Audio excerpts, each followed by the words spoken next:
Hey everyone, Joshua Kirk here with you once again, and now it's time for episode 295 of Album of the Day, in which for today's album review, I'm going to be talking about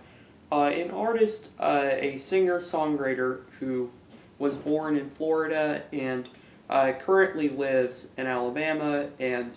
has been making music for a few years now, even though I am just learning about her this year. She's put out a few EPs in the past, and this year has finally dropped her debut album. And the artist I am talking about here is the kind of gothic Americana artist Hayden Silas Anhedonia, better known by her stage name Ethel Cain. And I'm here to review her debut album, which came out on May 12th, 2022, and the album is called Preacher's Daughter. So now, even though Ethel has been making music for a few years now, it's only now that I've learned about this album. It wasn't until a couple of months ago, and I heard plenty of critics, including one of my favorite YouTubers who talks about music, Mike the Snare, mentioned it at one point, and I was just supremely curious.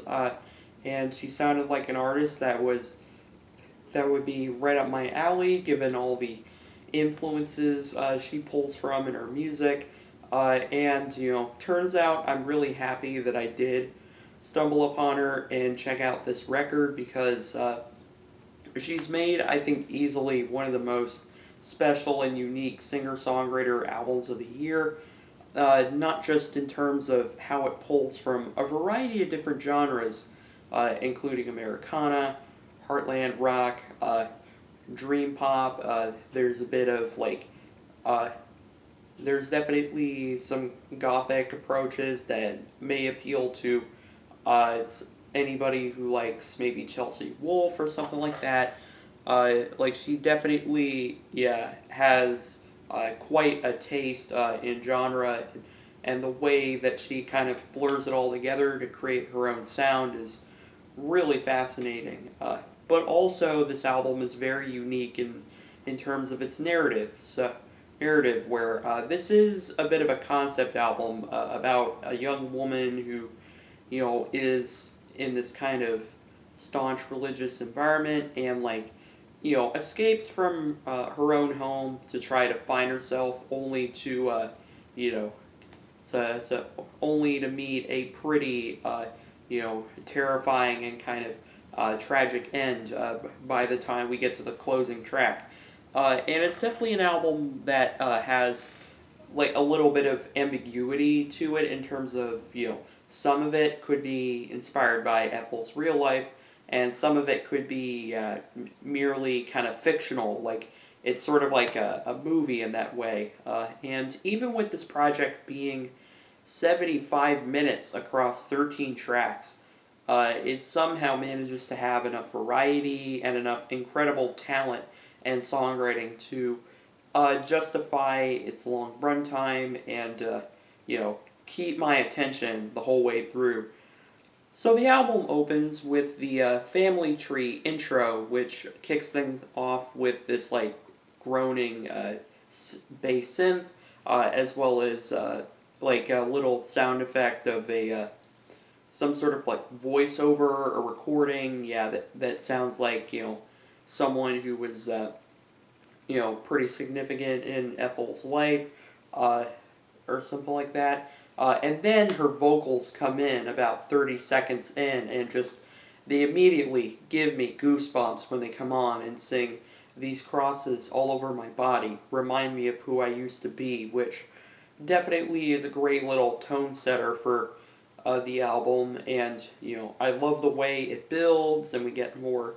fuzzed out guitars and just some stunning, swooning vocal lines throughout, and even with it being just the intro to the album, it still is a pretty impactful moment, and it actually feels like an actual song, more than you would expect from a track like this. The following song, American Teenager, I think is easily my favorite song on the album, and definitely one of my favorite songs of the year as well. It manages to strike this great balance between being very catchy and anthemic, but also having just really interesting textures to the production. There's even like a trap breakdown going on, like on the second verse, and also the way it's written is really interesting, sort of reflecting on growing up in this religious community, and like,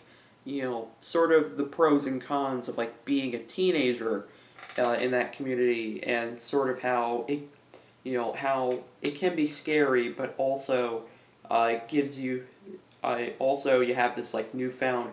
confidence and freedom, to just get out there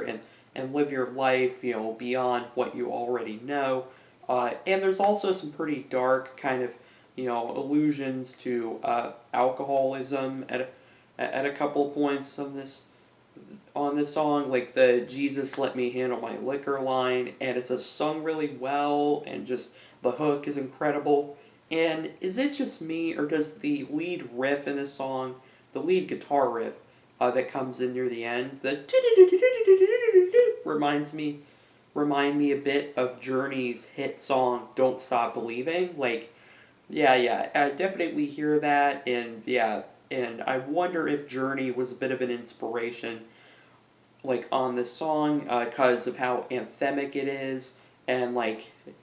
make it is, and believe it or not, this is a compliment. And yeah, it's a great song, and definitely proof of the talent that Ethel really has.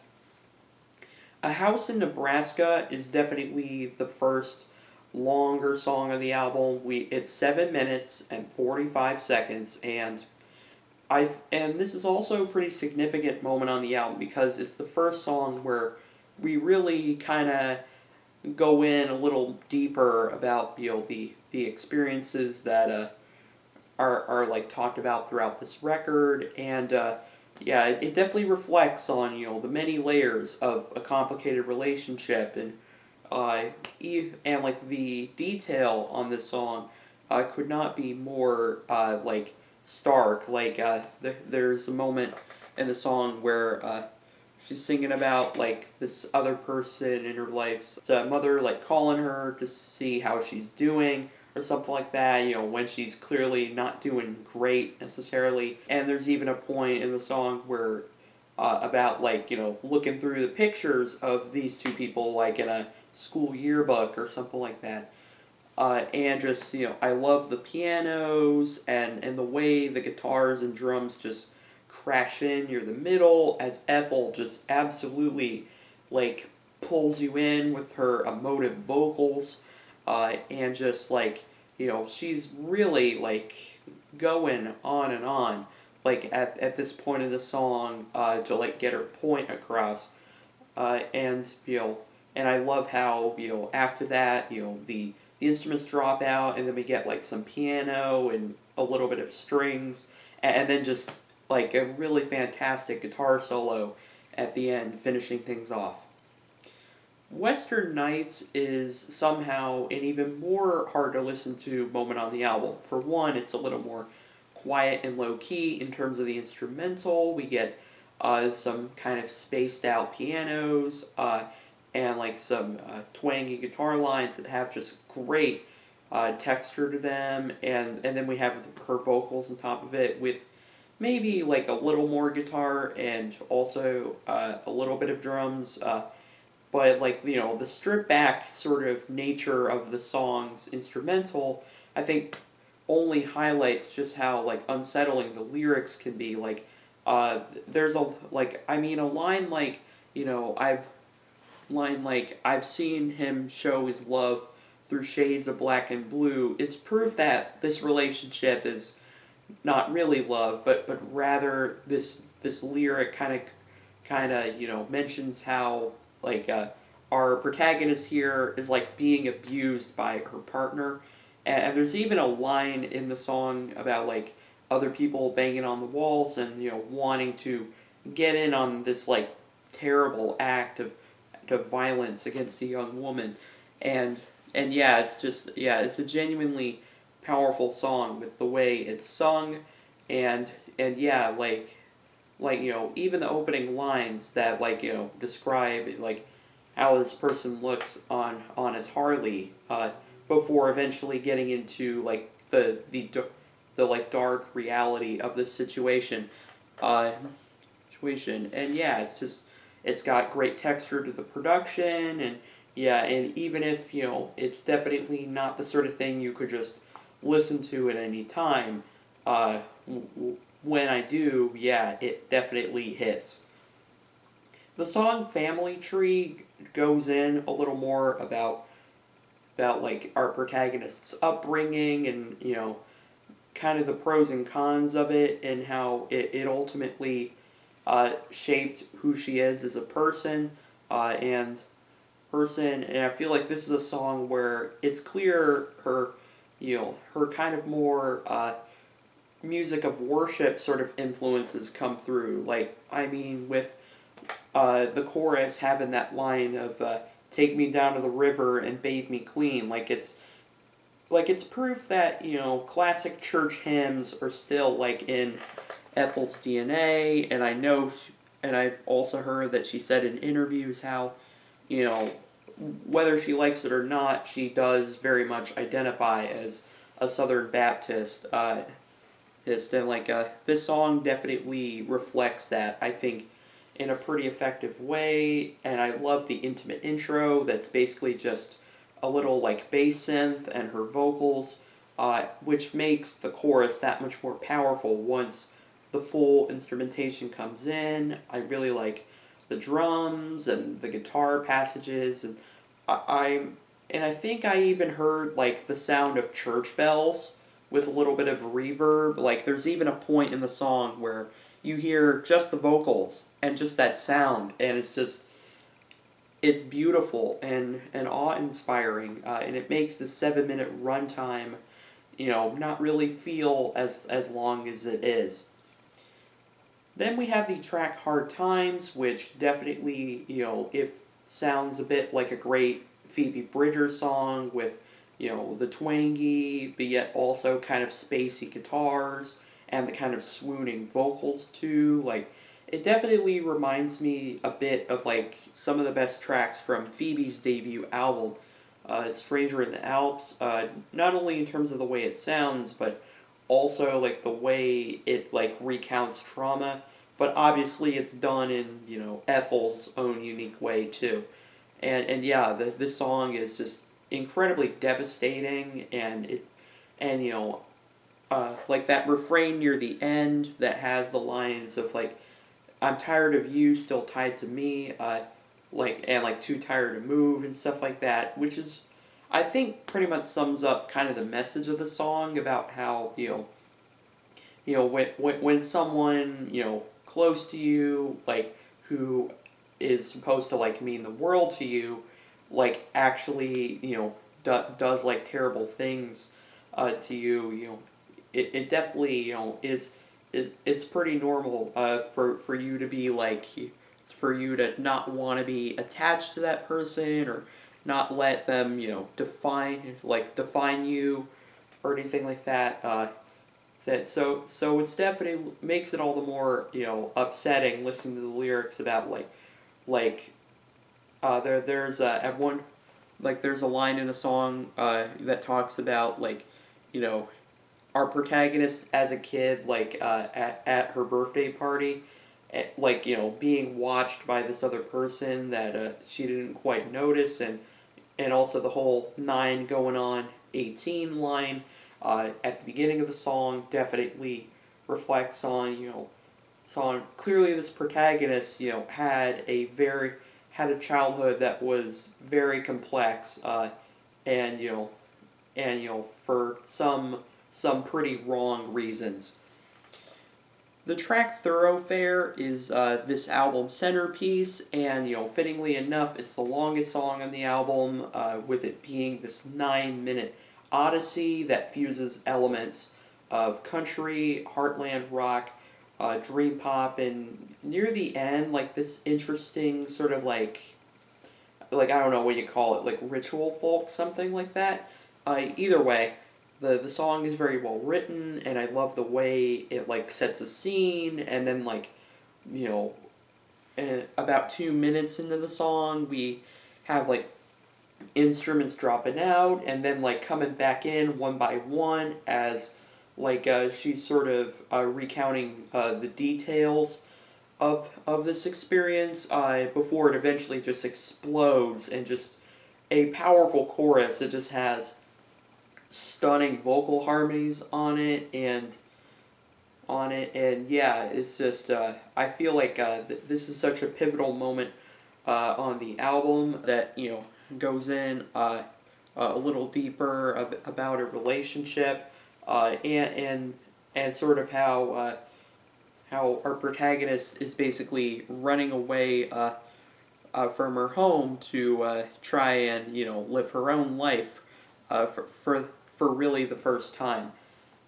And just the way it progresses, I really like the guitar solo and the way it transitions into the last couple of minutes of the song, which feature like all this hand percussion and sort of twangy guitars,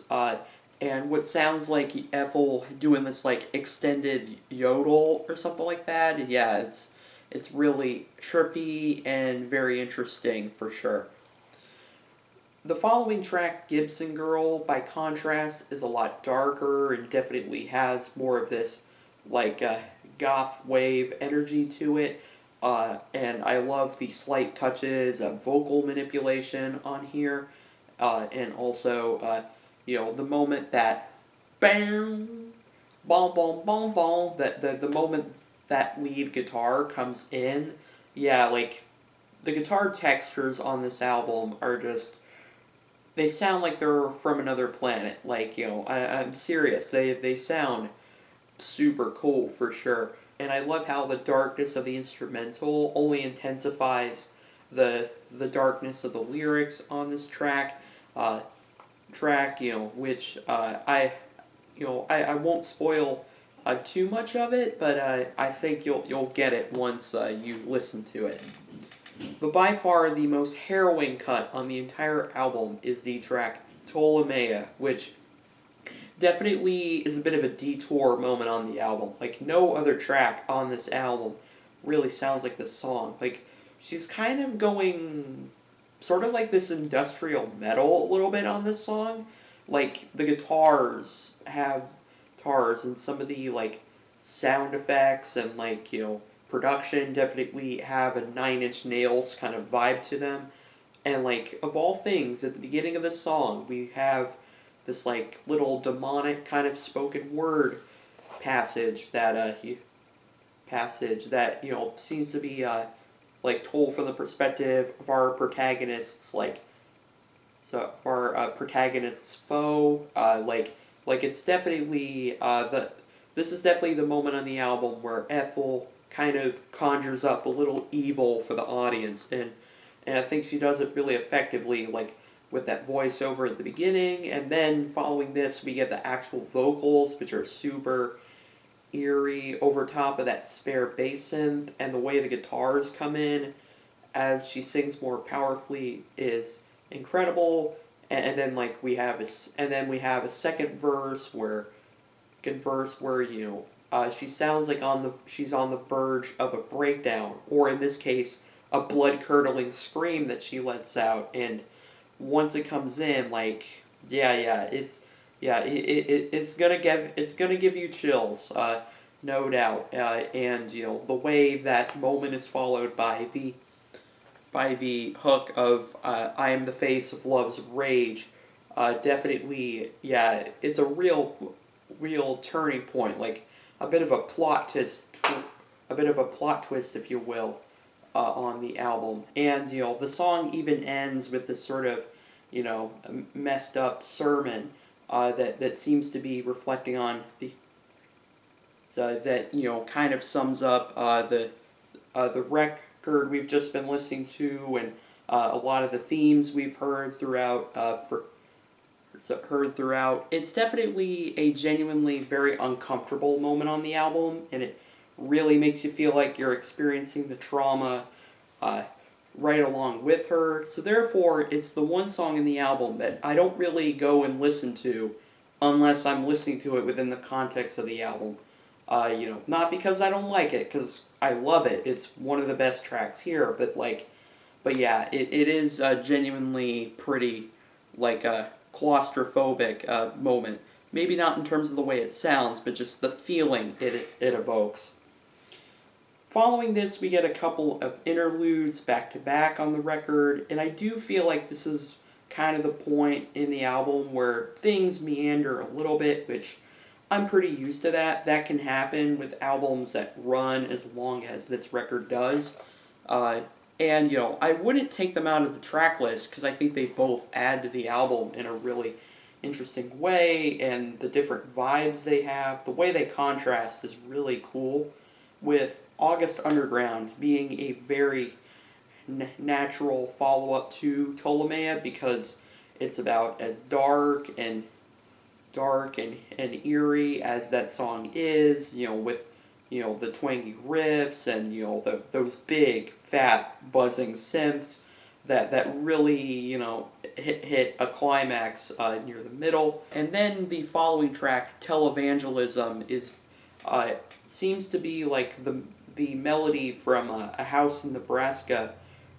played again on a piano over some kind of like fractured synth and kind of sound collage. And I would say I prefer the former, mostly because it adds to the sort of detour moment of the middle of the record really well, whereas this track just sort of feels feels a little like slapped on after that track, even if, like I said, the whole contrast effect going on here I think is refreshing. And I would say the album does end really strong with the last couple of songs. We have Some Bleached Flies, which is contender for probably the best deep cut on the album, and probably the closest this album comes to a somewhat optimistic moment. Out. I mean, American Teenager, I would say, goes in this territory as well, but this song is it's a beautifully euphoric moment on the album, and just the pianos and organs sound beautiful on here over top of her vocals, and this is definitely a song that goes in a little deeper about Ethel's identity as a Southern Baptist, and how even and how despite her complicated relationship with religion, she ultimately finds herself in moments what I wouldn't give to be at church this Sunday, proven that she really wants to improve on her faith, and how she's sort of yearning for this greater love, and also with her being a trans woman, it would make sense that she would would have kind of mixed feelings when it comes to her religious upbringing, and sort of making her wonder if it still matters to her or not. And yeah, and it, obviously I'm not really an expert on this whole thing, but I can respect why Ethel put herself out there with this song. And it also helps that the song is just incredible with, I mean, the vocal harmonies, especially with that refrain near the end. The harmonies just are swooning, and I almost get moved to tears. Especially with them being accompanied by some horns that I think are applied really well, including this Kenny G-esque saxophone riff that on paper sounds like the sort of thing that wouldn't really work in this context, and yet when that sax comes in, I can't really explain it. It's powerful as all hell. And the song, the way the song ends on a somewhat somber note with the last few lyrics, as it's just her with the piano, it is a perfect segue into the closing track, Strangers, which does end things on a pretty tragic and kind of dark note. Like, it's sort of like that twist ending at the end of, like, an M. Night Shyamalan movie where, it's the sort of thing you never expect, and it's definitely the sort of thing that is going to mess with your head. Like, I mean, I won't spoil this song too much, and, I know I haven't been super in depth about the lyrics on some of these songs, but yeah, this is one of those albums where, yeah, you're gonna want to give it a listen, and I think you'll get it for sure. Um, but yeah, like I love the guitar textures all over the song, the piano, the way like the reverb is applied to it is really beautiful, and like on the opening track, we get a little voice recording at the beginning, sort of a circular effect that I've always really liked in concept albums, and I think it's done pretty effectively here. And just the vocals are great. I really like the climax near the end, and also the way it ends, very stripped back with those last few lines, is like it's one of those things where I listen to it and like by the time it's over, I'm like, whoa, that was an ending. Like, yeah, that was quite a messed up way to end the record, but I do really do, but I can't help but be in awe about it for that reason. And yeah, this album's incredible. Like, I know I definitely went on for a really long time about this record, but hey, given that it's a lengthy album and definitely has a lot of layers to it, it makes total sense. And yeah,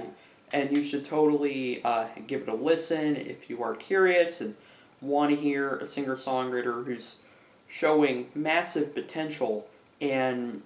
is a rare example of an artist coming to us pretty much fully formed on her debut full length album. So I'm really interested to hear what she does next. And I'm interested to see if she ends up topping this with her next album, because I think this album is really great, and I know it's definitely not going to be for everyone, and I know that there are some that couldn't really get into it and thought it was a little too much. Which I definitely get how this is definitely not going to be for everyone, but for those of you who are willing to take yourselves down this journey, you definitely are not going to regret it, because it is truly phenomenal. So there you have it. That's my review of Preacher's Daughter, the fantastic debut album from Ethel Cain,